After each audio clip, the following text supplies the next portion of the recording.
Hello, welcome back to the Prestige TV podcast feed. I'm Joanna Robinson. I'm Rob Mahoney. It's the Pitt finale. Devastating, Rob. Honestly, very sad. It's tough.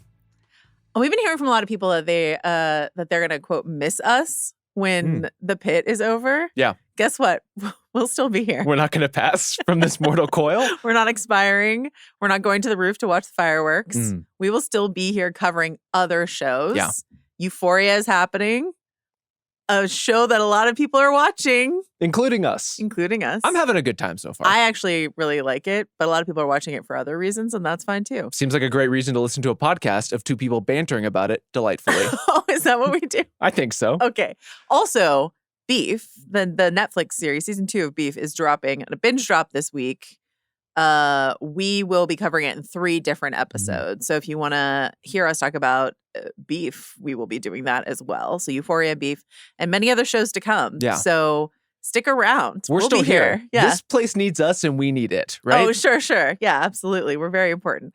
Anything you want to say before we get into our sort of robust mailbag that we have here for the finale? Just that I enjoy this journey as always with you, Joe. And this is our first episode by episode for the Pitt specifically. Yeah. But every time we wind down one of these shows, it feels like the end of something. Yeah, but it's I guess it would be the longest continuous run we've done on anything together. It's true. And because of that, it does feel like we have been doing this since the day I was born. Like it has felt like a long season, not in a bad way, but this is a run. We've been doing this all year. Truly. Mailbag time. So Caroline, I'm going to start with some thirst from our listener, Caroline. Okay.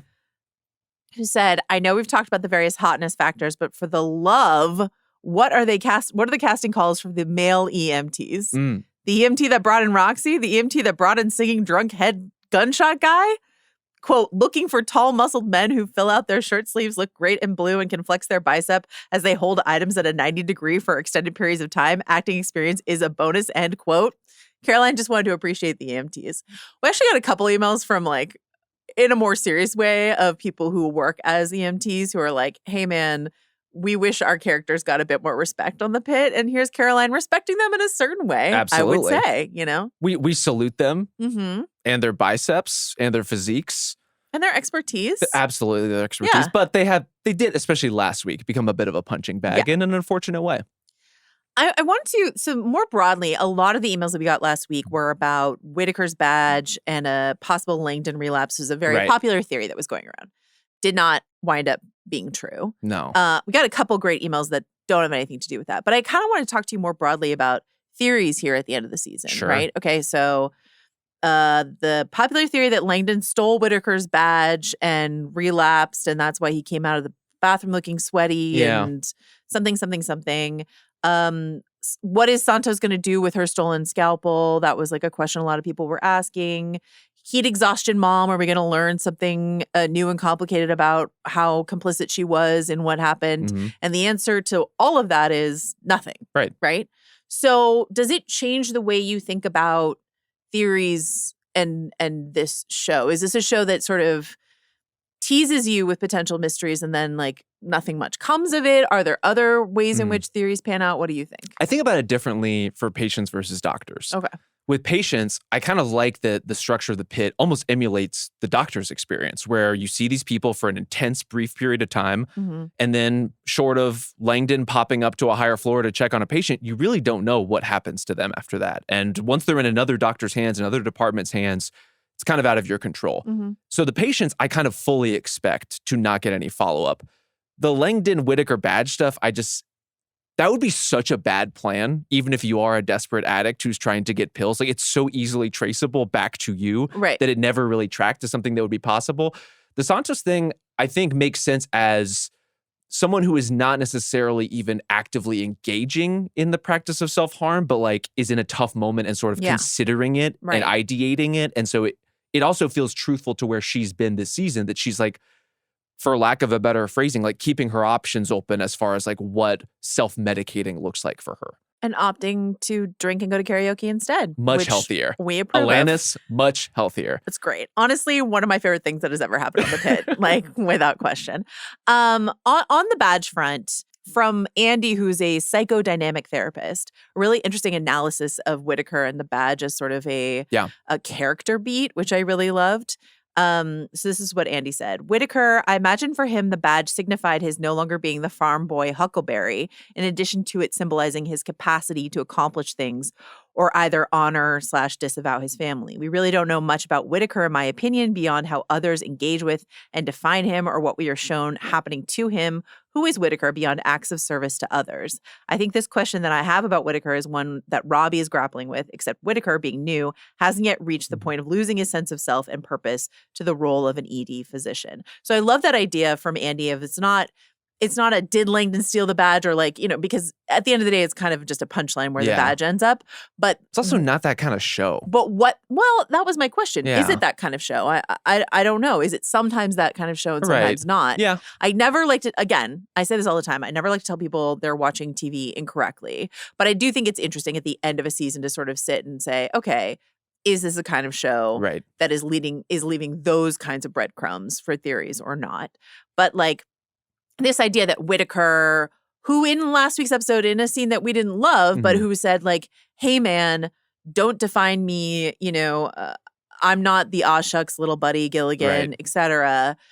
That for him, the badge would mean something more than it does for some other folks in the ED. And so for him to lose it feels like, oh, I am just a fumbling farm boy, perhaps. Yeah. I am just the guy who has to change his scrubs, 9 different times in a shift or something like that. So I thought that was interesting. I do like it, and I fully buy it for that character, that those sorts of status symbols would mean something for him, in addition to the kind of endpoint we get for him in this season, where Amy pulls up with the truck with baby Theo, and it's there's something about that whole moment that I think is very sweet and very, it casts, I think, his whole relationship and dynamic and the way it was portrayed this season in a bit of a different light.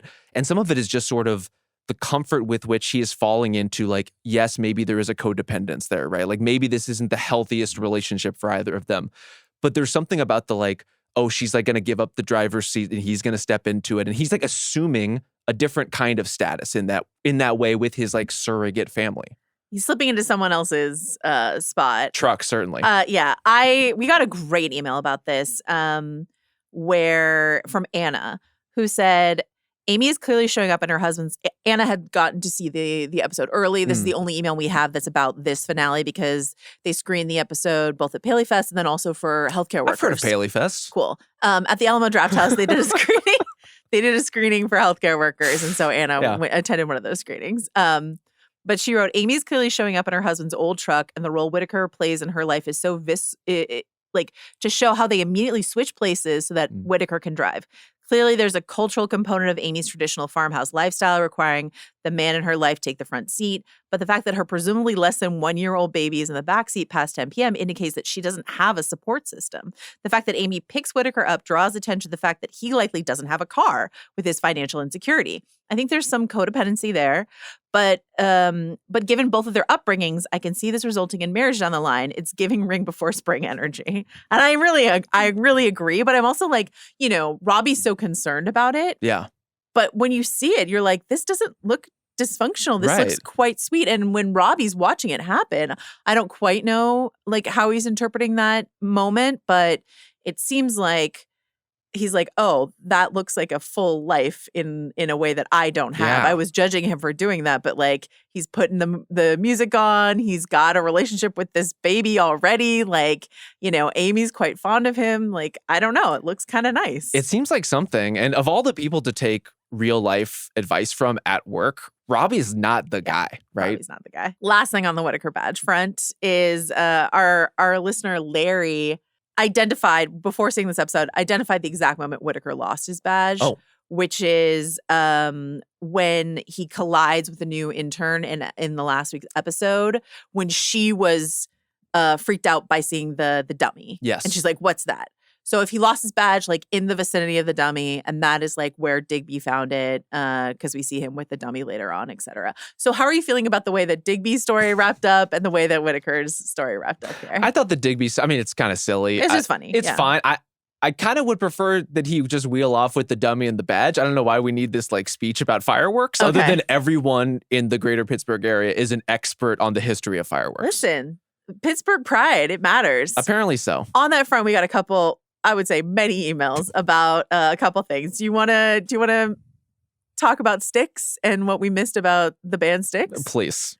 Okay. I really don't know a lot about sticks other than the hits, so I would love to be educated. Oh, I think every Steelers game, they play Renegade in the fourth quarter. This is like a traditional, so sticks has a strong association with Pittsburgh. I would love the origin of that because it feels more Raiders coded to me. Renegade? Yeah. Okay. I don't know. Maybe that's me projecting a little bit too much on like the true Raider psychos out there that are like Mad Max style decked out in cosplay. Oh, my father, you mean? Who is an Oakland Raiders fan? Whoa, did not know this. We're going to have to unpack. On the greater Pennsylvania knowledge front, Joe, we did get many emails and comments about our raising of Youngling versus Rolling Rock. What would be the accurate beer in this particular occasion? Happy to defer and say we were wrong. You know what? Rolling Rock, more regionally appropriate, it turns out. Absolutely. Again, still on the Whitaker front. We got a lot of Whitaker emails. The people love Dennis. It feels weird calling him Dennis, but... Feels very familiar. Yeah. The Gilligan's Island question, right? We were asking whether or not someone his age would be that familiar with Gilligan's Island. We got a lot of email from people saying, hey, man, he grew up in rural Nebraska. Sure. Perhaps in rural Nebraska, they watch a lot of Gilligan's Island. Here's what I was going to say. Yeah, please. So every summer, I used to go up to Spokane, Washington, which is where my grandpa lives. And right outside Spokane is Sprague, Washington, where we had like family who owned a farm. So like super rural Washington. Mm-hmm. You know, they let me drive the combine. I learned how to ride a horse on this farm, et cetera, et cetera.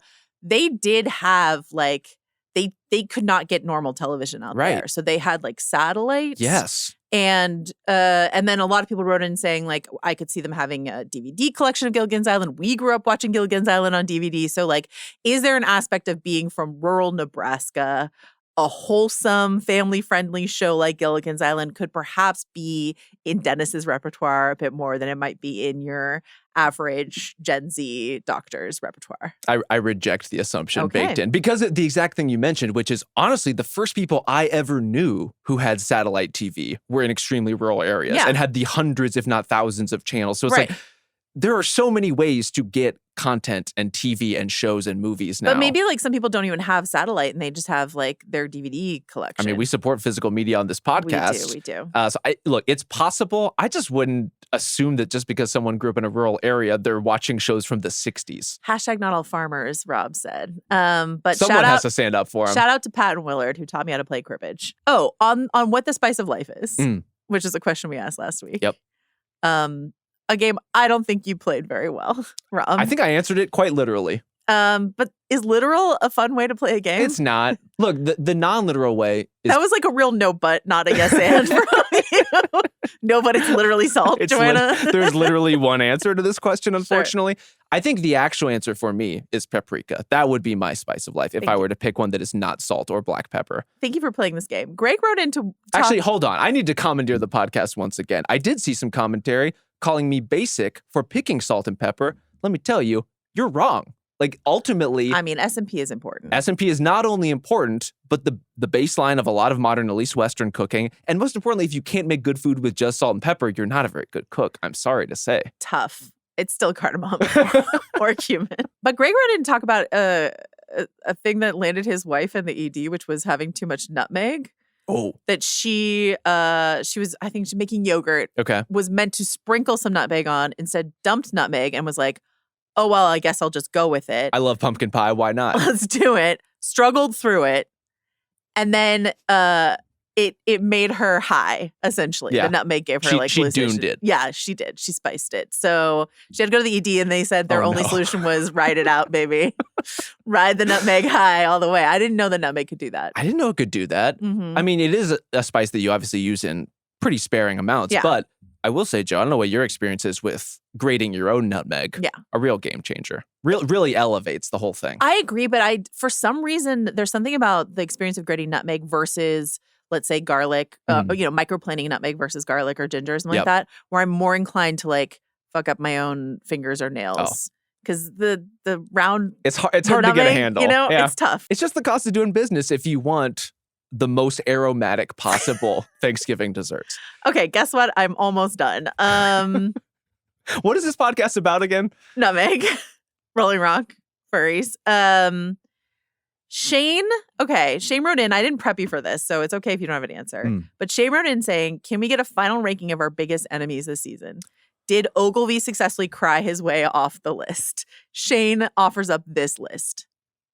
Boba Guy. Yep. Golf douche. Ice. Maga Monica. Ice as a monolith. Maga Monica. Yeah. Power trip security guard. Generative AI. The hospital CEO. The hackers. The entire U.S. healthcare system. And the EMTs that were afraid of boobs. Who's number one? You think it might be Ice? Here's the thing. Ice is going to be number one on the list. I'm sorry to say. Maga Monica doesn't even make the list when you have these points of comparison. I kind of agree. Like what? She called someone a snowflake? Like, there's so much worse. Someone literally held hospitals for ransom. You know, I just think there are worse villains. Okay, so Ogilvy and Maga Monica innocent. Your favorite characters of the season, I think is what you're saying. Did not say that. Did we get on the list the security guard who tased Jackson? Yes. Okay. Power trip security guard. Yes, power trip security guard. Got to be pretty high on the list as well. I agree. Email us, prestige@spotify.com, or for the last time this season, drsidebanks@gmail.com. If you have other enemies, I would just like to know if we missed anyone. Yes. I also want to say, if you're catching this podcast late, we will still receive the emails from drsidebanks@gmail.com. Forever. Will we have a means to respond to them on a podcast? Who knows? They're several weeks behind the UK. I think they're only on like episode 3. So we did get a couple like maggot emails this week from people who are just like sort of catching up with the season. So I look forward to those continuing to roll in. Last but not least. Crawl in. There you go. Wriggle in. Yeah. Last but not least, several members of the cast were at PaleyFest at an event this weekend with the finale. I did get to moderate the panel. That was very cool. Thank you so much for smirking at me, Rob.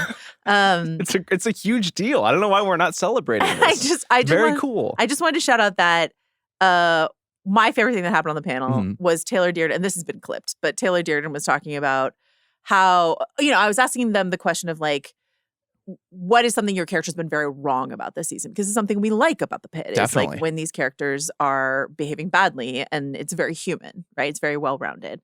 And so Taylor Dearden was talking about how, she had her answer. It was about Becca, of course, et cetera. But she said, what I like is all of these missteps from these people feel very much in character. There's always a reason for it. It's always in line with something. She's like, so Robby's really bad with women. Oh, his mom abandoned him. Okay. So like that was a great Taylor Dearden moment, I thought, from the panel. And I would suggest people check it out. Her delivery was better than mine, but yeah. You know what my highlight of the panel was? What's that? Seeing the very warm reception to our own Joanna Robinson and the work you did on said panel. I mean, this is just a highlight for me personally. Okay. I had a great time. I don't really want to go beat by beat in this episode. I kind of want to just check in on our favorite characters. I think we've already covered Whittaker, end to end, but like check in with our favorite characters and see how they're doing at the end of this day, how we feel about their arc this season, and how it all panned out. I want to start with Dr. McKay, Dr. Sidebanks herself. Yeah. We got some emails from folks saying like, they really felt like she got sidelined for a lot of the season. And I think other than, being heavily flirted with, good for her. Yes, repeatedly. And then the Roxy case was like sort of her big story this season. And then the last couple episodes really just kind of hanging around. She gets drawn into the sort of the wild pregnancy, emergency case here at the end. She's with the baby, the infant, et cetera.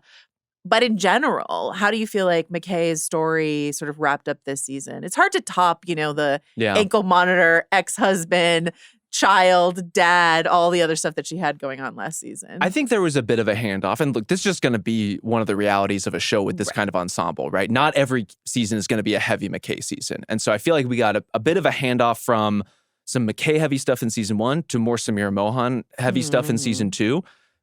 Your mileage may vary on how all of that landed in the finale, but that to me is some of the trade-off in terms of screen time. I do think as far as cases go, Roxy turned out to be one of the signature cases of the season. I agree. In terms of patients rolling through the door, and also lasted 5-6 episodes. Like it was quite an ordeal emotionally in terms of screen time, in terms of the effect and all the people in the room. So she was at the center of a kind of action. It's just not drilling an ankle monitor. I agree. On the one hand, I agree with you that there will be trade-offs. On the other hand, I do think season 1 did a slightly better job of evenly distributing the stories. I think this season, Langdon's admittedly like quite dramatic sort of return to the ED, and then Robby's whole thing took up a lot of space for sure this season. And so, we'll talk about Samira, of course, but I think, characters like Mel and characters like McKay, suffered as a result. Santos a little bit too, we're just kind of backgrounded a bit this season. I think that speaks to the season overall and the finale in particular, which was this was a good enough season. I thought it was a pretty solid finale, but I do think the Pitt in season 2 struggled with that misallocation of resources. The most crucial of which is being screen time for some of these people and some of these stories where if you're paying so much attention to Langdon, what does that come at a cost of? If you're paying so much attention to Dr. Al-Hashimi, which I just think that story completely flopped here in the finale. I really agree. What are you trading off to do that? Dr. Al-Hashimi, let's talk about her. I want to, again, we're recording this a little early, so we don't get to see sort of all the postmortem interviews that the various cast members have given. I did get to moderate this panel. I did ask them about Dr. Al-Hashimi. They gave a fairly, I thought, generic answer, and that's fine. That's their right to do on a panel. But I don't think they really illuminated. I was just sort of like, what was the point of this arc? And they were just sort of described literally what happened rather than sort of talk about what larger point they were trying to make. That's fine. But a friend of the pod, Katie Rich, told me that she did interview Seppi Muafi, so I would really like people to go listen to that interview on the Ankler Prestige Junkie podcast. So I do not want to scoop her coverage or whatever, but we were both a bit baffled by Seppi, who plays Dr. Al-Hashimi, her interpretation, which was not. So what's your interpretation of how the Dr. Al-Hashimi storyline wraps up in this episode? My interpretation is that this woman is very smart. Dr. Al-Hashimi, very smart, very qualified, and absolutely fucking unfit to do this job. Mm-hmm. And the fact that she has talked herself into thinking that she could even attempt it is almost unfathomable to me. And I think the most charitable read on that is, when we want something so badly, we're willing to explain away a lot about ourselves and our circumstances, and especially if your circumstances are changing under your feet in real time. Mm-hmm. I get how a really ambitious and driven person would try to convince themselves and others that they still deserve to do the thing they want to do. But watching it play out, and specifically watching the absolute lack of momentum or movement on this story basically every step of the way, Robby was skeptical of her from episode 1. It turns out, as you raised this being a potential issue, that he was just kind of validated in that skepticism. And she, in this episode, it's just I have no idea how to connect with her perspective on the argument she's trying to make. What's your interpretation of her sort of outburst in the car at the very end of the episode? I think acceptance. See that, so again, I'm not trying to scoop my pal, Katie Rich. Yeah. I really would like people to check out that interview. That is not the actress's interpretation. Wow. That it is her frustration at she believes her character is right and Robby is wrong. And that it's about sort of making accommodations for people's, I don't know if this is the right word, but disabilities. What are the accommodations you can make inside of a workplace for people who have things that are obstacles for their, first of all, I find it hard to uncover that interpretation inside of the episode that was presented to us, whether it's in the edit or something like that. To me, that looked like defeat. Her stopping her car specifically because when Robby's you shouldn't even be driving. So her pumping the brakes. Right. And he is right. And her pumping the brakes on the car, my interpretation was this is her acceptance that she cannot even drive, let alone do this job the way that she wants to do it. The question I have to ask myself, though, is this actress is meant to be here next season. So what is, she's talked about she's going back to work on season 3. So what role is Dr. Al-Hashimi playing in season 3? I'm quite confused by it. Again, and Noah Wiley articulated this very well on the Paley Fest panel, talking about how he's we've caught Robby on a very particularly bad day. For sure. I like that we allow him to be petty, to be shitty inside of this episode. Samira calls him a dick, Dr. Langdon's you need help, so 100% fucked up. There are many ways in which the show is not saying Dr. Robby, he's great and fine. Right. But when he's kind of right about Dr. Al-Hashimi from the start, when he's seemingly kind of right about Samira, I really hated how that conversation went. I was actually having quite a bad time with this finale until the Alanis Morissette karaoke happened, because between the Mohan scene and the Al-Hashimi scene, I was just this is just Robby thinks two women can't do their job, and both women kind of seem like they agree with him. Because like Samira telling Robby he's a bit of a dick, but that the ED needs him and she hopes he comes back, and her mother was treating her like a child and she let her, and she's just sort of like, it's a very much I was wrong kind of conversation. Yeah. And Robby not really saying I was wrong and I shouldn't have treated you that way and I was projecting my mommy issues onto you or my own like experience. Like he has no concession on his side. So I was just sort of like, what are we doing here? I was really confused by it. The Mohan stuff is very frustrating, but I kind of want to put a pin in it because to me, it's like a whole separate conversation about the future of this show and that character. With Al-Hashimi, I think part of the problem I'm having with this endpoint, whether you see it as frustration, whether you see it as defeat, the way she has concealed this secret about herself makes me reconsider almost everything she has raised over the course of the season. As far as like, should there be two attendings on the floor?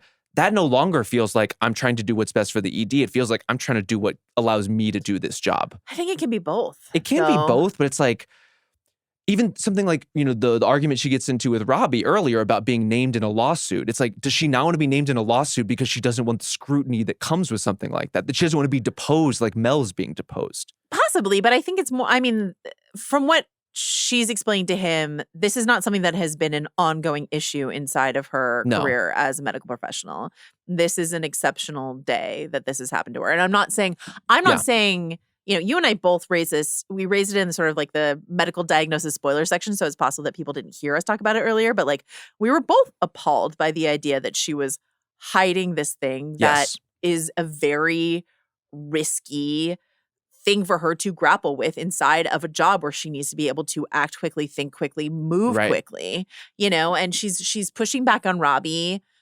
I'm not really on her side. Like you, I'm not really on her side, but overall, it's just a very dissatisfying storyline. Yeah. For Robby to just think no one else can do this job better than I can. And look, this woman physically cannot do this job is a really weird outcome, I think, at the end of the day. I just think it's so much messier than trying to make space and accommodation for people with disability or different needs. I agree with you, yeah. And some of that is like, look, even within this episode, two attendings on the floor, you transpose Dr. Robby, who is a good but flawed physician, with Dr. Al-Hashimi, with Judith and her baby. We've seen already this season, Al-Hashimi have one of her seizures at this moment, which is confronted with this past trauma from working with Doctors Without Borders and like the very specific pain that caused. Like, is she fit to be in that room in that like split second emergency where if they do not get this baby out in seconds, there's huge risk to both the baby and the mother. It's just like the fact that you're raising that within this episode as she's trying to defend herself. And I think almost most damningly, the fact that she's going to the chief neurologist to basically get a permission slip tells you that she knows there's something wrong with this. Like if it was fine, you don't need anyone's approval to do this. Where I would disagree with you is that is there a role that she can play on the floor that is extremely helpful? Yes. That does not, and that's her argument, that doesn't require her being in those particular moments. I think that part, I think that's absolutely true in the case. It's not being an attending though. Or an attending that plays a different role. Yeah. You know, I don't know the exact parameters of the job definition, you know, because like this is a teaching hospital. We are instructing people, you know, there's a lot of things that attendings do. And especially, you know, we talked about the night shift, there are two attendings on the night shift, right? So like, do we need both Abbott and Shen doing the exact same job if they're both there? It doesn't seem, it's like Abbott is the slightly senior attending over Shen is what it appears to be. He's the one giving the like hoorah sort of motivational speeches to the troops. So I don't know. I don't have the answer. I am very curious to see how the rest of the cast and the people who worked on this episode talk about it after everyone's seen it. I'm very curious to see how audiences react to it. But like on the one hand, I am with you in that I am I'm frustrated with his character for concealing this information. On the other hand, I don't think it means there's no future for her inside of this department. You know, I don't think that's what you're saying either. Yeah, I don't think it's that there's no future. I think it's not the future that she wants, right? Like she wants to take over this department in Robby's absence and bring in a second attending and kind of like reshape what the pit looks like. And she could definitely be involved in that particular effort. But the day-to-day, minute-to-minute, second-to-second reality of being an attending just doesn't feel reasonable with her circumstances. But is the second-to-second reality of being attending Robby's definition of what that is? And is that in a completely unsustainable, untenable, definition of what it means to be an attending? Yeah, I think he's hands-on to probably an unhealthy degree. But in a best-case scenario, I would think an attending in this context is like the ultimate safety net, right? It's like it's a teaching hospital. You're trying to delegate and assign and help people learn first. But when things get really bad, you have to be able to jump in. And those are the exact moments where, and honestly, even she froze teaching earlier this season when she was trying to explain like the asthmatic medications. Even that was a moment of a seizure for her. And so there's something about this environment that doesn't seem very conducive to the way that she, like whatever state she's in currently with all this. Yeah, it's interesting. And then I find myself largely dissatisfied with the storyline this season. I'll be curious to see how it plays out. And I want to be very clear, not with Sepideh Moafi's performance, which I have really liked. Yeah. And I think part of the reason I'm frustrated by the character beats here at the end is I came to really like Dr. Al-Hashimi at points in this season. And ultimately, the bringing us along and getting us on her side, I think that part was successful. And so I just feel like the rug has been pulled out from under me, not in a narratively satisfying way, but in a way where it's just like, what was all this for? And this, to go back to sort of my question about theories this season, this is one of the instances where I was like, this is a mystery that the show was asking viewers to ask questions about and try to follow breadcrumbs and say what's going on from the very beginning of the season. What is going on with Dr. Al-Hashimi? Do you want to talk about Samira here? Yeah, let's do it. I really hated this. I'm sorry. It's I did. Really and bad. Especially, so we got a couple emails from people saying, hey, will you talk about Supriya Ganesh leaving the show? Yes. We did talk about it in sort of like a spoiler section because Rob did not, and I support that, did not want people to know ahead of time before they wanted to. Yeah. That Samira Mohan is not coming back next season. But Samira Mohan is not coming back next season. So this is and then seeing her up on the roof with the other women of the pit in a very this is it. Avengers Assemble sort of here are all the women moment. With their hair down though. Women Dr. we get Bangs the job is done. Banging harder than she's been banging all season. But that's it for Samira. Yeah. This is our last impression of her. And I it didn't feel like it was written like a final scene for a character. The report in Variety was that this was a story-driven decision to write Samira Mohan off the show. Where is the drive here? Right. Where is that that motivation? I just feel like this is a wildly unsatisfying and unsatisfactory, really. It's not about, I don't need Mohan to have wins. I don't need her to triumph. I don't even need her to have perfect clarity. But we need a turn in her story where she is angling towards something. It doesn't have to be a complete moment of realization of I need to be in geriatrics or whatever. But where we leave her is just languishing in the ambulance bay, beaten down by the day and by Robby, and I guess she's just going to leave. Do we need her angling towards something, or is it realistic for some people to just wash out? Oh no, I don't even mean that. I just mean from a character standpoint. Yeah. Turning a corner towards some kind of understanding of what it is she's meant to do or not be here. But isn't that where we find her? Just sort of beaten down and washed out. I think part of which I hate, but is where we find her, I think that idea that there are some people who, and we were just talking about this with Al-Hashimi too, who are just great doctors, but maybe not best suited for this kind of medicine. Yeah. That's an interesting idea. I don't think we ever got to the point where those ideas were raised but never processed. And maybe that's unreasonable to expect within the context of one day. But this... I think that's the main issue is this is the limitation of a TV show like The Pitt. Maybe. In order to do this over the course of, because the story arc for Samira Mohan in season 1 was Robby's on her ass for being too slow. And yet sometimes when she takes the slow and steady approach, she finds things that other people miss. Yes. And then at the very end, in the absolute moment of crisis, she comes through as an absolute rock star. That's her arc in season 1. That's one day. And we get another day and it's just a complete washout for this person. And so that's a question I had. I don't think I got a chance to ask during the panel, but that was a question I have is can one bad day just derail a person? And is that something that the Pitt writers feel like they can demonstrate? Mm-hmm. Did we need to meet Samira at the beginning of this day a bit more on the ropes than we met her for this to be sort of the final straw of her time in the ED? We meet her mom's calling her. She has this plan to go to New Jersey, her plan, but it's all a lot to happen over the course of the day. And I kind of feel like if this were a season of watching her again, wash out, which is not something I want for a character that I really like and I think is really good at her job in many, many ways. But would it make more sense if it happened over the course of a year or a couple months in this person's life? You know? I think the one bad day as the final straw. And we almost get that with Robby in this episode, where I think there are so many moments when he and all the other doctors are treating Judith and her baby and trying to get them back to stable, where you can tell like he needs a complete win, right? It's like if anything happens to either Judith or the baby, that's maybe it for Dr. Rabinovich, right? With the day he's had, with the momentum, with all of this suicidal ideation and like vocalizing it all day, he's in such a delicate place that he needs this one thing to go right. Right.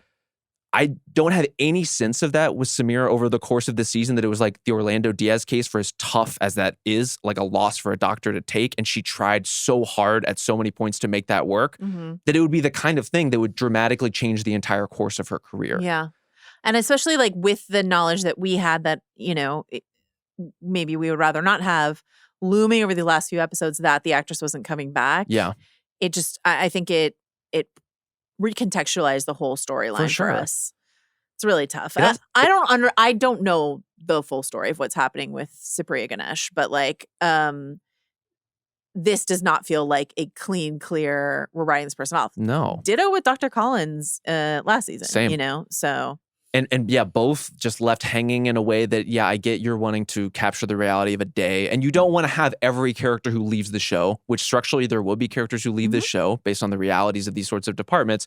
They're not all going to get like their big dramatic send-off where everyone cuts a piece of cake and salutes them on the way out the door. Dr. Shen wishes there's a piece of cake for every send-off. Sometimes so do I. Yeah. So like I'm open to lots of different versions of this. I think what this felt like was they didn't quite know if they were going to have Dr. Mohan back on the show or not, and wrote it in this like ambiguous up in the air sort of way that does not work for a character that's this important to the Pitt. And it also left me like hanging on every word, even when she is trying to give Robby a note of like encouragement on the way out as far as his own mental health struggle. What she says is, have a good trip. Please be safe. We need you here. Not they need you here. Not the Pitt needs you. Not this place needs you. It's like, that's not a character who in that moment has already decided she's gone. And maybe that's fine for the kind of story you're trying to tell, but it certainly doesn't seem like your writer's room was like going into this moment in this scene fully understanding that this was going to be her exit. It's really fascinating. So at the Paley Fest event, watching the episode, backstage, the people who were there on the panel were watching the episode. So like watching Kathleen Lanasa like laugh at the funnier parts of this episode, really delightful and stuff like that. But but you could hear the audience watching the episode and they're laughing and they're gasping and they're doing all this stuff because it was a huge crowd at the Paley Fest event. There was the moment that like really surprised everyone, Scott Gemmell, who wrote this episode, included, was when Robby was nice and encouraging to Victoria and the whole theater burst into applause. They were like, Robby managed to be nice and everyone got really excited about it. So I thought that was really interesting, but like that he could find that grace for Javadi. Like, I still don't feel like I have nailed down like when Robby can find it within himself to be a supportive mentor, telling Victoria, you can do anything. Right? Not just like, I think you could do that. You could do just like the kind of blanket approval from daddy that like you want. It was a little too blanket for my tastes. Fine, fair. But like nothing, not a crumb for Samira. Yeah. Not a crumb of like, I get it. Moms are tough, or like life doesn't whatever, turn out the way you want, or we need you here too, or you know, medicine needs you, or something like that. Yeah. Just like nothing for her. Really tough. Well, even the way he has talked all season about whether what her future should hold, it was never your talents would be really suited towards this. It's like the pace of this place doesn't work for you. Yeah. You need to wash out to be in something else. Well, and I mean, he almost gets there a couple times. Like he's like, there's it's a lot more of an art almost, than a right. what, you know. Anyway, okay. Let's talk about Victoria. So you're talking about something that feels satisfactory for a character at the end of the season that is pointing in a specific direction. And so you get that very explicitly for Victoria, pointing into the direction of mental health inside of this. This is Whittaker's idea. Badass self-care, perhaps. Robby approves. Yeah. How do you feel about this storyline? I actually really like this one because it feels like a culmination of everything she's been going through all day. And specifically, the kinds of cases we've seen animate her, right? Like when she was working with Jackson and his family, you could tell like that's a difficult situation. She's learning on the fly. It's not something that she's like inherently suited for, has like the knowledge, understanding of how to do it yet. But she has the compassion for it and the attention to detail for it. And you can see her like learning in real time how to be better at this part of her job. And also she gets to, if she does end up going into emergency psych specifically, the parts of working in ED that appeal to her are still there, right? The urgency, the adrenaline, like helping people in very specific need right now, that's still there. But there's not necessarily the Roxy level mortality events, right? It's like you are brought in to consult with people who need help, who are looking for some kind of outlook, and you're trying to help them find it. But you're not having to deal with just like the loss after loss after loss that, as she lays out, is basically eating everybody in this department alive. She reads everyone to filth very accurately. Except Whitaker. She mercifully stops short. She diagnoses all of them. Yeah. So yeah, perhaps this is a great future for But her. how did you feel about it? Did this work for you? Yeah. I mean, like, I love the idea of Victoria finding something that is her own. It's not dermatology. It's not what her mom wants. It's not even just like doing what she's currently doing. Yeah. It's something specific, something she's interested in. I really love that. I would, and I would love that for all of them to sort of, it's the anti-Samira, because Samira is just like casting around for just sort of like ultrasound, like what fellowship can I follow? That she just does not have a bead on what animates her, what she's passionate about. And since we spent all this time with these people, we care about them. We want them to be animated and full of passion, which is something that, like, for better or for worse, like Abbott has found the joy inside of all of this, and Robby is just being pulverized by this. And so, like, where's the joy? Where is the where's the passion? And so, like, for her to find that, I'm excited for that potentiality. Yeah, I think that's great. Mel King and Santos. This is incredible stuff. I love them as a unit together. I love this idea of, it's an unlikely animal friendship, like a lion and a dog, a baby lion and a puppy that have just found each other in the wild. But Mel being like slightly immune to Trinity Santos's like sharper cuts, you know what I mean? She just lets it kind of roll a bit. It's true. And Santos really needing like another Whitaker, like another pal, because he's off on the farm and that seems like where he's going to stay. So this was great. Mel, something that Taylor Dearden said at the panel was she's like, I don't think Mel King drinks. And so I was trying to figure out like how to do this sober. And then she said Issa Briones, who plays Santos, said like, oh yeah, but Santos is the kind of person who would just spike Mel's drink. And Very she's like, true. Okay. So that's what they played. But like her little dance moves, not just like the taking down the hair and the glasses, but just like these little hoppy dance moves she does. Stuff like that is like incredibly precious. Very good. Yeah, I mean, like being drunk in character is really hard, or half drunk in character. Dancing in character, very difficult. And yet everything she does feels like exactly Mel. Yeah. I love these two people who desperately just need like a friend finding each other at the end of their shift. Like it really is one of the best moments of the finale. I would love a little karaoke encore at the end of every season if we want to keep going back to it. I was just on cloud nine. Honestly, it was so good. As you know, I love a musical moment. I thought this was so good. Before we hit like Dana and Robby and Langdon, who are like sort of the big three, I would say, in this finale, can we talk about my favorite finale tradition, which is Dr. Shen and Dr. Ellis like tomfoolery? And the tomfoolery we get in this particular episode, because like last season, if you'll recall, it was like the fork up the nose moment. Oh yeah, and like wanting to take a photo of it. And so this like we get the code for a dead body, which is a DB, right? Yep. DB in chairs. This sort of argument back and forth about like whose responsibility is it? Is it the night shift's responsibility? Is it the day shift's responsibility? I do love that element with Robby and Abbott both. It's always like, how can they shirk the responsibility of this patient to another shift? And then for Alice and Shen to just like come out into chairs and just be like, it was so funny. It was what does he have, hyper-narcolepsy? Yeah, it's a serious condition. Very Are you a doctor? I'm not. Yeah. But this guy's been here since 5 a.m. Does he smell okay? He's got to be a little gamey. Yeah. Like it's been hot in that. That's what I'm saying. He hasn't been in the fridge, you know? Really tough. But yeah, they just hoist him out of there and it's pretty phenomenal work. But this episode needs some of that, right? It's like, where can you find the humor in it? Yeah, and I think there are very intense emotional scenes. Like Abbott does a good job of, it's like emotional truth and hard reality, and also undercutting ourselves without like necessarily making light of what Robby is going through. Yeah. And this is where, in anywhere you can find it, like a little joke, a little barb, a little something just to keep us feeling like engaged and alive, and not like we're all about to be driven like buffalo off of the cliff. Great call.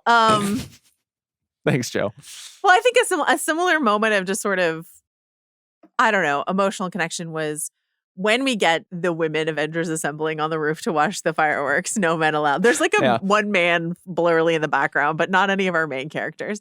And we get the hug between Perla and Dana. That's very sweet. That just like really hit for me. What did you think of that? Something about, we've seen lots of characters cry on the Pit and almost cry on the Pit. Something about Perla with tears in her eyes watching the fireworks at the end of this kind of day really hit me. Yeah. And I think overall, there's a lot of stuff in this episode that doesn't work. There are a lot of individual character arcs I'm not super pleased with.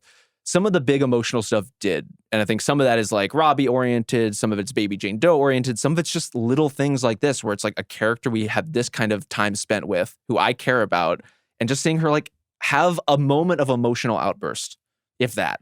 Anything else you want to say about Dana this season? Dana, she gets to dress down the cops and talk about the rape kits once again, but doesn't have anything else sort of like major in this episode. Yeah. It's kind of just a wrap-up episode for Dana. Anything else you want to mention here? I thought this was pretty Dana light, actually. Like, she is in the mix consistently, and she's going around figuring out if there's like a way for somebody to foster Baby Jane Doe. Unsurprisingly, not a lot of takers on that one for this staff Everyone's of like people. Hard pass. Yeah, I mean, they've got a lot going on. And I approve of all of them hard passing. Completely. Yeah.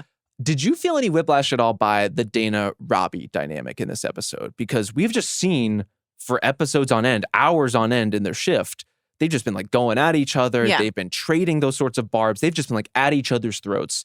This episode starts and it's just like they're just cutting up like old times. And maybe it's just like all that tension has sort of fizzled out as they've gotten exhausted, but it did feel like a pretty sharp turn from where we were last week. I kind of felt like it was her handing off the responsibility to Abbott to a certain degree. Like, she has enlisted Abbott and she's like, I've done everything I can do. Yeah.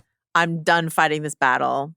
I'll just be supportive to my friend and colleague here and hope that this other person can get through to him. Not her monkey, not her circus. Exactly. This is a Langdon episode and a Robby episode is what it feels like. And I've been invested in the Langdon story all season. I thought we got a really interesting email from our listener, Pat, about last week's episode, Robby complimenting Langdon. Right. He gets this little morsel of approval from Daddy, right? And he says, Pat wrote, the Langdon scene after Robby complimented him was a tough watch.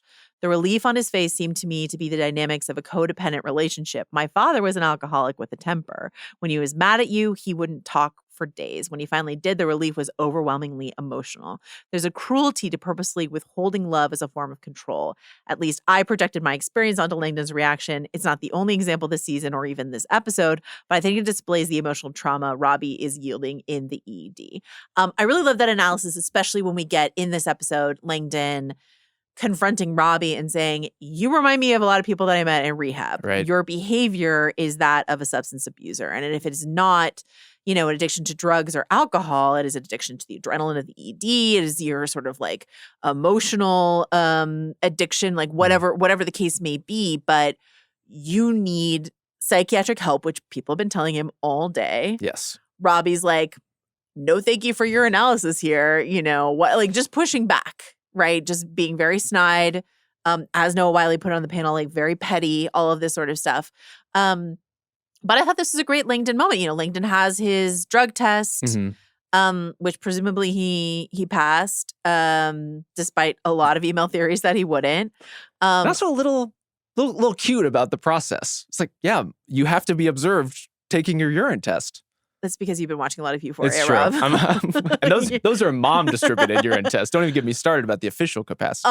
As you mentioned, we go up to a different floor. Very unusual moment for the Pit. We follow Langdon following the neckfash case to sort of and like he gets a compliment from the nurse who's like, you did a good job, but he's going to be hard on himself because the amputation is above the knee, which is a much harder, reality to navigate going forward. And so, he's being told you did a good job, good catch, and all he sees is the ways in which he failed and let someone down. Which is kind of an echo of the conversation he has with Mel, too, where she kind of tells him a version of the same thing. Exactly. And so, like, he has yet, of course, the conversation with Mel in this finale. Like, when is he not going to find a moment to talk to Mel?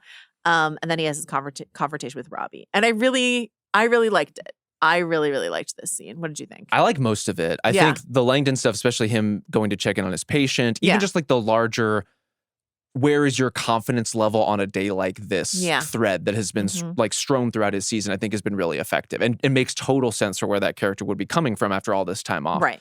The Robby stuff, I'm a little mixed on. And I think this is just like a personal thing where I'm finding a little bit of clash between a character as a person and a character as a vehicle for drama, right? And so it's like, as a person, Dr. Langdon coming to Dr. Robby, a guy who's important in his life, and telling him, like, you need help in the most direct fashion possible. It's never gonna work because of how testy their relationship is. And so it's like, you still have to try if that person matters to you. And he has been acting all day the way that Robby has been acting. So I get it.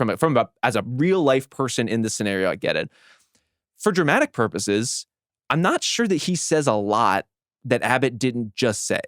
And so it does feel like it's a little bit of a hat on a hat. And I get some of that is baked into the process of so many people having these sorts of conversations with Robby at this stage in the season. But I was left wondering, wouldn't it have been truer to the arc these two guys have been on for Robby not to be able to find Langdon when he finally did want to talk to him? For Langdon to have already been gone. I think that would be interesting. I don't disagree with you.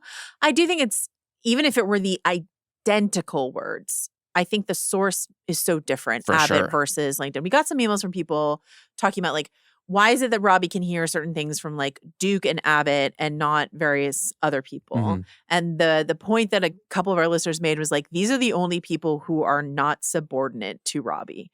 Abbott and Duke are the only two people who are, I'm sure there are other salmon shorts, like there are a couple other people. But, like, that are talking to him in this manner, right?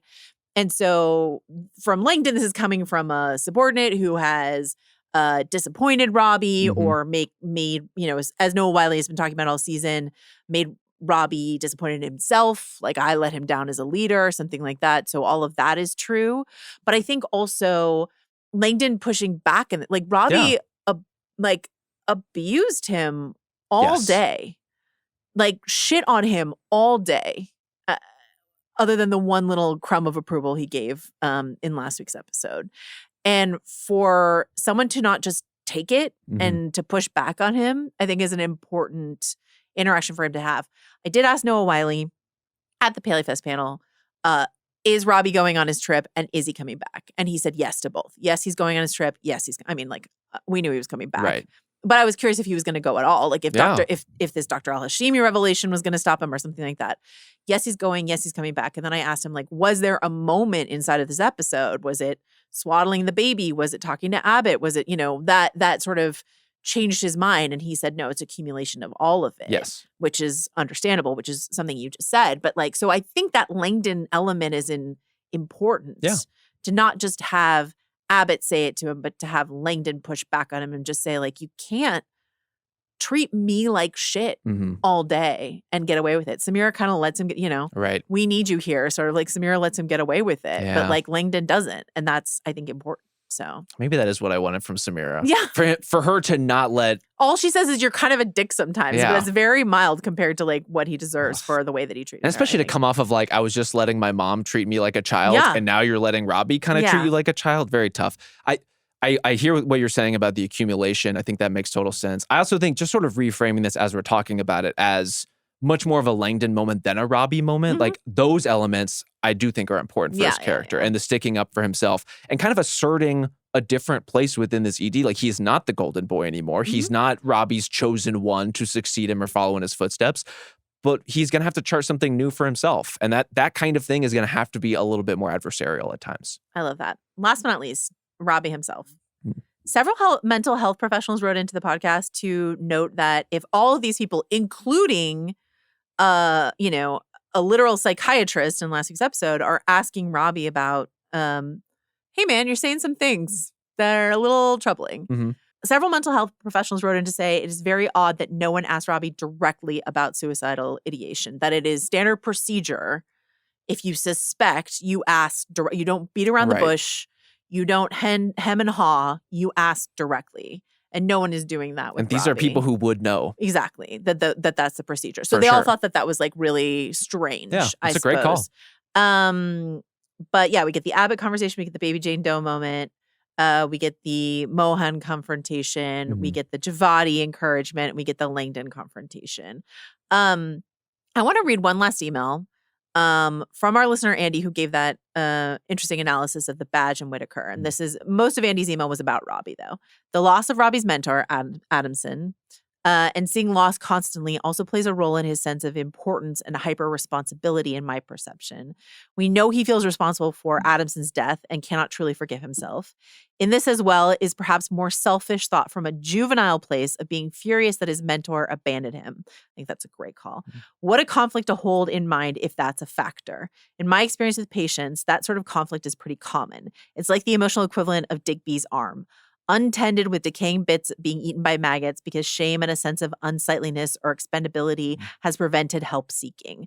There's just a lot of festering under the surface for Robby, and it's being intensely projected outward or mismanaged in inappropriate ways, such as in his relationship with Whitaker, with whom he is over-identified and whose boundaries he violates after extolling the virtues of setting limits. So yeah, I mean, like, here's the thing about Robby, Dr. Rabinovich. I like him as a person much less this season than I liked him in season 1. Sure. I kind of love him as a character. Yeah. You know, I mean, that's because it's by design, right? I think Noah Wiley is doing a tremendous job in this performance. Yeah. And this is just like, you know, I think we came into the show, especially watching Robby like give speeches about sort of like, especially in season 1, speeches about emotional management or what it means to be in the ED. And we're like, this is our leader this is our Coach Taylor. Like, this is our guy. And not this season. You know, and that's just like a human reality. He is a human character. He is messy. He is frustrating. And he is all these things, and it is being performed very well. And it's like thinking back on ER, a show that this is definitely not a spinoff of. Absolutely not a spinoff of ER. Not a spinoff of ER. You know, there's characters like Anthony Edwards' character, Dr. Green, having like a season where you're just sort of like, what is going on with Dr. Green, who is like a leader that we're used to looking up to, or people who are in higher levels in the hospital who were assholes from the start, who are always assholes, you know? And so like that kind of archetype is one that medical shows, and specifically the medical show that Noah Wiley cut his teeth on, like spend a lot of time with. It's just, I think it's that day in a life aspect again of just like watching a day in Robby's life where he was struggling in season 1, but still showing up as like an encouraging mentor in many cases, not always, but in many ways. And this day, he's just not up to the task, man. And we're just experiencing that over several months of viewership. We're experiencing one guy's really bad, maybe his worst day, you know? But that investment in terms of story and track laid, I think does pay off here in the finale, right? And really leading into it, the episode 2, I think the conversation with Duke, the conversation with Abbott, some of those other send-offs with other characters interspersed in there, and then where he ends up swaddling Baby Jane Doe, really swaddling himself. That stuff, I think, all really hits and like hits in a really deep emotional place that the Pitt is very good at accessing through often Noah Wiley, who I agree with you. The performance is breathtaking. I think just kind of the defeated way he is carrying himself throughout this episode in particular, when he has to glove up to go like help save this baby, and just like he just is so clearly carrying so much at that point. He's physically transformed. There's also many, you know, this episode is it was written by Scott Gemmell and directed by John Wells, like powerhouse people. And the many times inside of this episode where Robby is like on the other side of glass, where audio is muffled, where he's just sort of like sort of Al-Hashimi, like sort of spacing out inside of this episode, I thought was like a really great depiction of his isolation, but like more so than I think we've gotten in previous episodes. It just felt like a really directorial flourish of just sort of positioning. And but then there's also this moment, and this was brought up to me at the panel by someone at HBO, and they had mentioned, and I don't know who, but another journalist had pointed this out to them, that in the scene where he is swaddling the baby, but actually swaddling himself, he's in the nursery, which is his like most triggering spot, the place that he lost Adamson. Place where he had his own breakdown last season. Where he had his own breakdown last season. And there's a sun in the mural on the wall. And at one point it's sort of framed behind him to almost look like a halo. Yeah. Interesting stuff. Very interesting stuff. I'm tremendously moved by where Robby ends up this season. I'm with you that as a character, I find him fascinating. As a person, like endlessly frustrating, as the show wants you to be. I think there is, though, a fundamental tension between how much, and we talked about this earlier in the season, this is a Dr. Robby, Noah Wyle show, and how much it is an ensemble show. And I think there is always going to be a portion of people who love and watch The Pitt who love Mel King or love Frank Langdon or love Dana. And I think Dana may be a little more impervious to this than other characters, but by nature of the ensemble, like we were talking about earlier, like somebody is going to get less screen time and it's not going to be Dr. Robby. Anything else you want to say about The Pitt? I had such a good time covering the show. Honestly, I mean, a very fun season to talk about. However spicy I feel about this finale, I feel quite mixed about it, but like I feel quite positive about the experience of covering the show. I don't think this is the best show on television, but I do understand why it's probably going to win the Emmy again. Sure. And it has become, just in terms of a practice of watching a story week in, week out, getting emotionally invested in characters that we spend so much time with, especially in shows that we cover on this podcast, just the length of time we spend with them. Oh, yeah. It's just a very special thing. So I'm going to miss talking about The Pitt, but it'll be back next year. And as they've announced, set in November. Not coming back in November, but next season will be set in November. So do you think it's going to be Thanksgiving proper, or do you think it's going to be Blackout Wednesday or whatever it is we decided the night before Thanksgiving was called? Blackout Wednesday would be great. Honestly, like Black Friday, someone just got trampled in a rush for like a new flat screen TV. For the TV. Would also be pretty fun. I can't wait to see the wintertime fits that are rolling in. You know, we had the humidity this season. We had like the busted AC. We had just like people sweating bullets out there. But I want to see everyone cozy time. You know, let's see what we look like. Come on. All right. We've talked about all these character arcs. We talked about the season and what paid off and what didn't. And there's just like one thing that rung out from this episode for me, because it's like the one actual medical case with Judith and her baby and the whole like wild birth situation, which I don't even want to fucking touch with a 10-foot pole. But as it was happening in real time, a great character moment that's uniting a lot of these different arcs, especially Robby's, but also just like the one constant of this show, even more than Noah Wyle, even more than the ensemble that we love, even more than like the various emotional storylines that we're pulled into. The production on this show, the viscera is unreal. And I said, the amniotic sac ripple. I rewatched that like 4 different times. What even is that? So how did they do it? On the panel, they talked about the fact that woman, it was like all neck up. She was like sitting, and then it was just like an entire prosthetic body like on the table in front of her, that they could like reset it and do it multiple times. But yeah, the amniotic sac slicing was a real, but then like the baby coming out like so like that was actually a really, really tough one for me to watch. This is terrifying of cases we've had on this show. Yeah, absolutely. It was interesting. Scott Gemmell didn't answer this, but I was curious like what the thought process was behind like, you know, okay, so you want a case in your finale where you're going to get like Abbott's in there, McKay's in there, you know, Cruz in there, like ton of doctors are in there. So like what goes behind the sort of like, what kind of case do you want? And he's like, we lead that up to our medical consultants. We just tell them we need a case where all these people will be involved. Give us a real scary one. Yeah, and they come up with something. And I was like, okay. Well, I was terrified. I thought it was going to be a little bit more story. It is story driven, but like, but I was like, the answer was our medical professionals come up with that. I'm like, okay, cool. Well, it was a great one. It was very harrowing. The dice rolled, the medical professionals spoke, and it was exactly what this episode needed. Yeah. So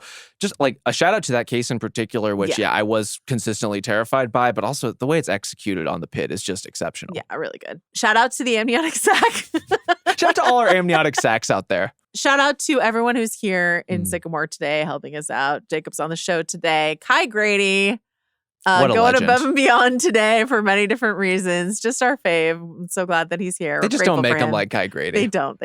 Thank you to all of our listeners for hanging out with The Pitt all season. And stick around for Euphoria and Beef. And we'll see you soon. Bye.